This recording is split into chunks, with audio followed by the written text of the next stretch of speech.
Nauman si Mike Kiling ug Lolo Baba. Tutok pakatok sa udto. Gatod ka nato sa Jesser Marketing. Ang tigama og tigapod-apod sa mga produkto sama sa Calabo Plus Herbal Capsule with Mangustin, Calabo Plus Herbal Capsule with Garlic, Calabo Plus Herbal Coffee Original, ug Calabo Plus Gold Herbal Coffee with Maca, Calabo Plus Herbal Oil Liniment, Calabo Plus Herbal Soap, Charisma Beauty Soap, Charisma Kojic Soap, Angelic C with Sodium Ascorbate, Calcium Ascorbate, Vitamin D3 plus Zinc, ug Angelic Roll Relaxing Oil. Tutok pakatok sa udto.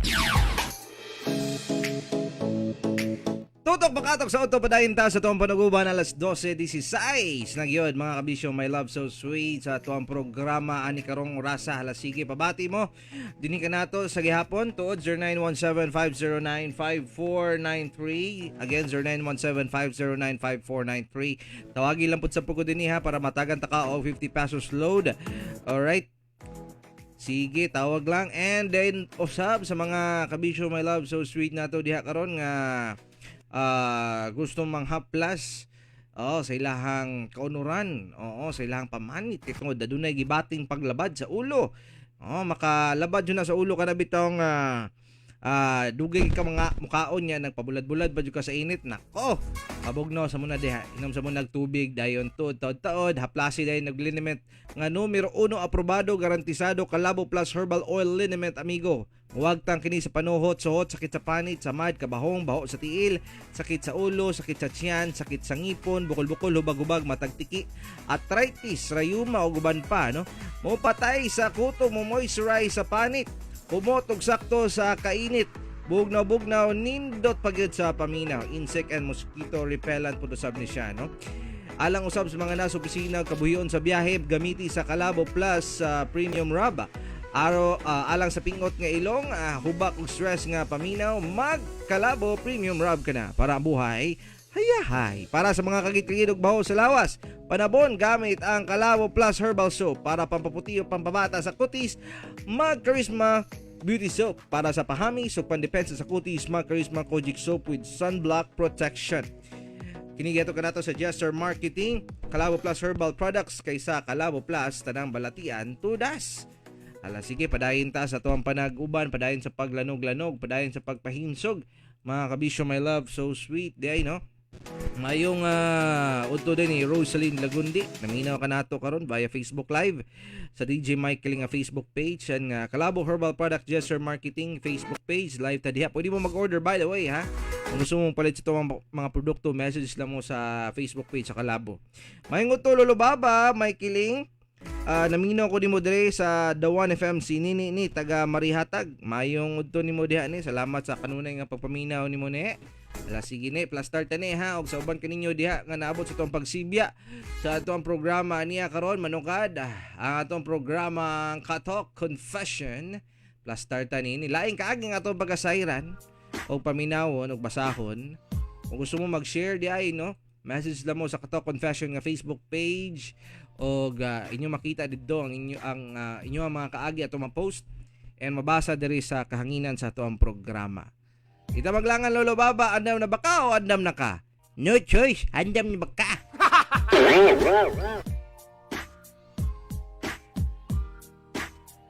First time na ako ni mag-share sa ako ang kaagi. Madlok tud kay ko. Ini og nasinati gyud nako nga tinuod gid siya, dili gid siya bugal-bugal. Tawagan na lang ko sa pangalan na Gamay, single mother ko. Na ako 11 months na baby girl. Usay gamay niya may kling. Ambot lang si gamay niya. Bago lang may nakapuyo sa among bago na gipuy-an nga balay. Diri sa Bunawan. Taga sa jud mi. Niya kay nabaligya man among yuta sa last year mong naami ron nga nagpuyo sa may Bunawan. Kani among napuy-an nga balay dati is Kabugnutan. Mingaw pagkayong lugar, layo sa mga silingan. Bali kaning ayuta na napalit sa ako ang diri sa Bunawan, likod ani kay naay dakong kanal nga lusutanan daw sa sapa. Sapa gi lusutanan na niya, lusot pug tao. Kaning balay namo una pa lang jud tao ni among balay nga nakapuyo Murag dili nako kasabot nga gibati na murag pirmi kong mahadlok nga makulbaan. Nga dili ko kasabot sa akong gibati. Di ganyan kasabot ganyan po si mong gibati ng ipanulti nimo. Ha? What you kind, ha? Nawala naman yun. Sige, magkagstorya ko. Nawala na naman na itong giiskutan din eh. Asa na ka to? Nadali lang, ha?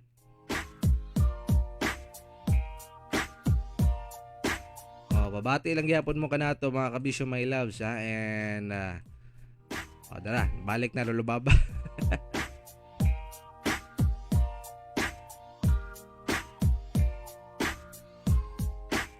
Nahantod karon dili jud ko musugot nga magpabilin ko na ako ra isa kay murag naa joy naggatan-aw sa akong mga lihok.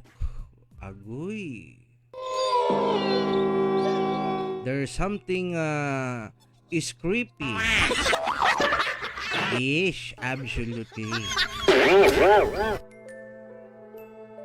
Kung siya kay mga kababalaghan diyang iyahang sinati o nakita, no?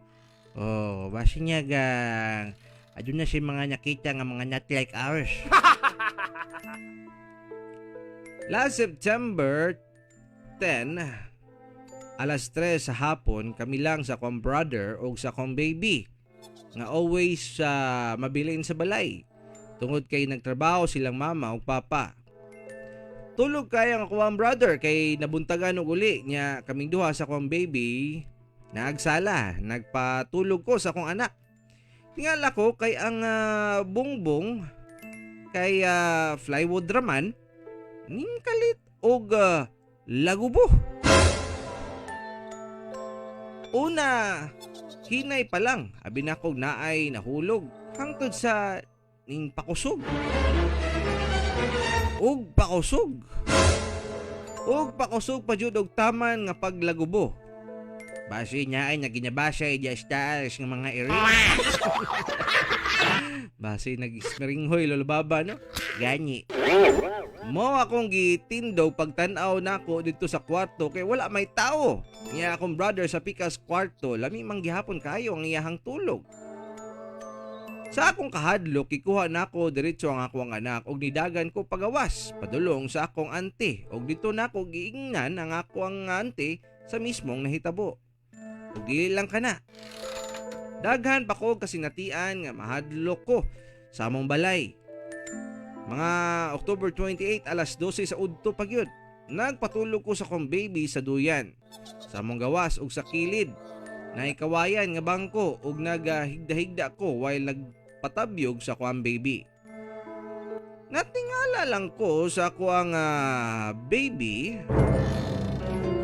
Sige naman og katawa nga mura jud siya gi hagwa pag-ayo. So ako siyang gitan-aw ni hilom siya. Balik og higda. Ug ako na siyang gitabyog pagbalik og nakatulog na siya. Moto, undang na nako siya og pagtabyog. Yadto ko kusina kay manghugas siya, manghugas sa iyang bidbiron og timplahan og gatas. Ay para pagmata niya na siya gatas daan. Ug sa dihang pagbalik nako para tan-aw ng ako ang baby, grabe na kong kahadlok. Nagatan-aw kay naamay nagtabyog ug kusog sa duyan na wala may laing tawo. Aya ka, basing ibumerang niya mong anak niyo mo. Dai pa, hala sige.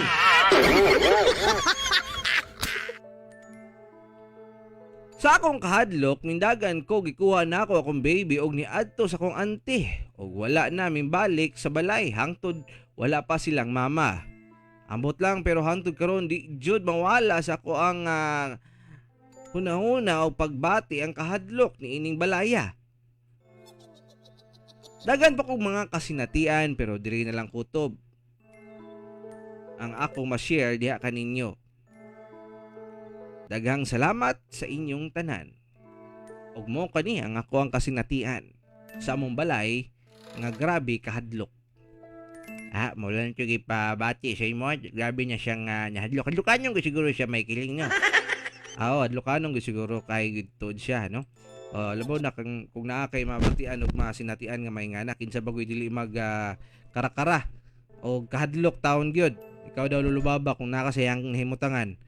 Musulti ra po kog kamo ha. Mangadlok kanimo, bantayan mo, pakita mo sa kuha kay na. Remedyohon ito mo.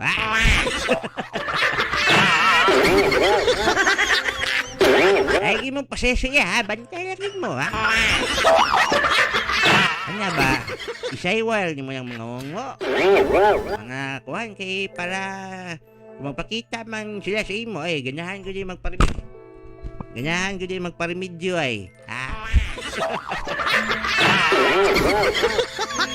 Ako ray nalungkot. Ala sige daw be ko magpakita gyud. Awat ay mahimo ni saad naman ko. Ay bukay bakwion na tutong ni saad nato, ha? Abi pala inuntang bakakon. O karon sila mubati sila kadlok nga, uy, kulba ning tawanan ni. Kasulti ko sila ba nga may isang salita talaga tong lalaking to. Dapat ito'y katakutan. Pero bitaw ay mo ka balaka niya, no? Kung ganing bati mo niya nga murag hadlok ay mo sa inyong lugar, hadlok ay mo sa inyong balay, pawala mo diyan sa demo. Diba o niya tapos baligyan ninyo niya ay magsabang nga ungo diya.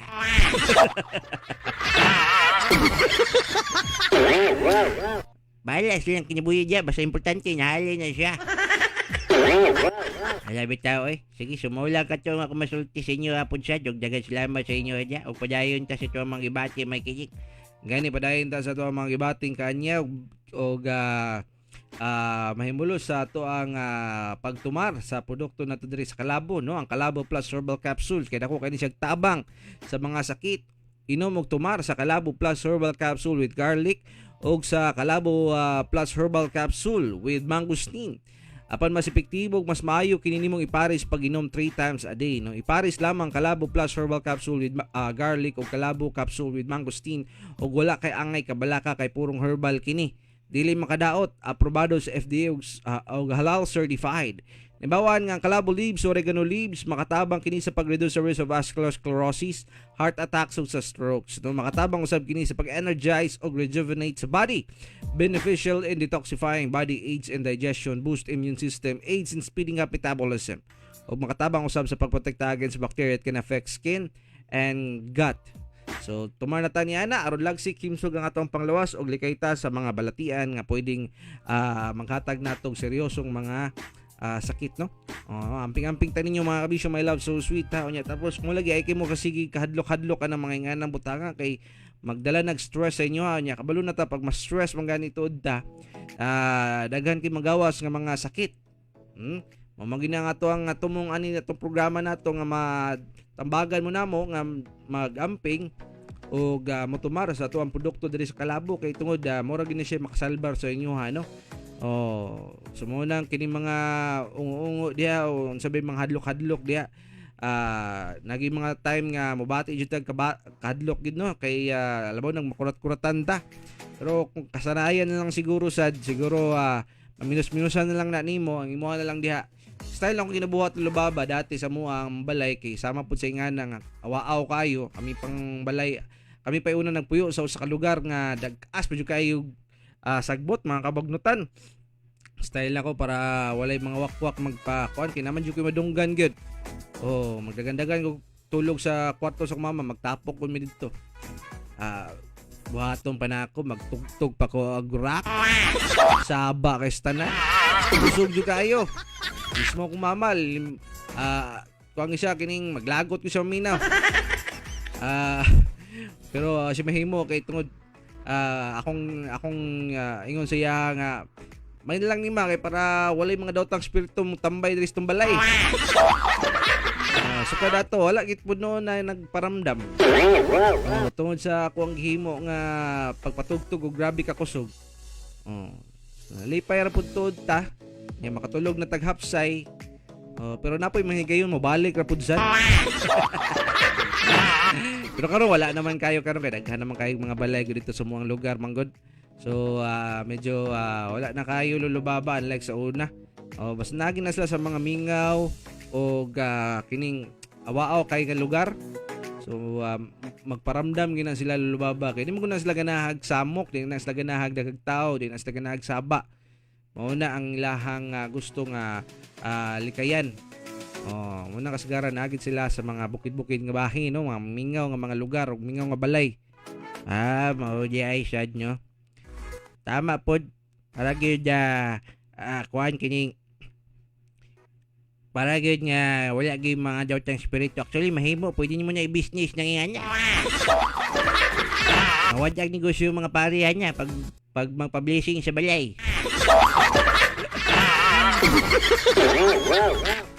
Ingan niya itong blessing ha. Magtukar tag mga rock and roll. Tama na yan, inuman niya. Sige, padayon ta sa itong pagpalanyog-lanyog. Padayon nga po ta sa itong pagpahimsog. May kilig. Of course, absolutely. Dari nga po sa itong programang Tutok Pakatok sa Udto. Yes, sir. Marketing. Yes, sir.